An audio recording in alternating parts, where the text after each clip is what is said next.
Hi guys, ang ato paniunto karon kay sinugba or barbecue na chicken.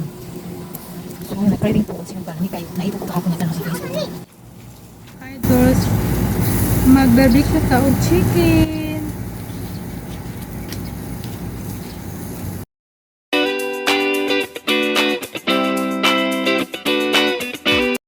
Maganda ang panahon ngayon kaya naisipan naming mag-barbecue sa labas. Minarinate ko muna yung chicken, nilagyan ko ng spicy from Baghdad, dinala ng asawa ko. Tapos, tingnan nyo mga ka-idol, so pulang-pula na, ready na takam na yung isa kong anak, no? Hungry na daw siya. Tingnan nyo naman yung panahon, mga ka-idols, kasing ganda ko, Charlotte, ginamos. So, mga ka-idols, ayan, tinikman ko na. Ang sarap, kasing sarap ko. Thank you.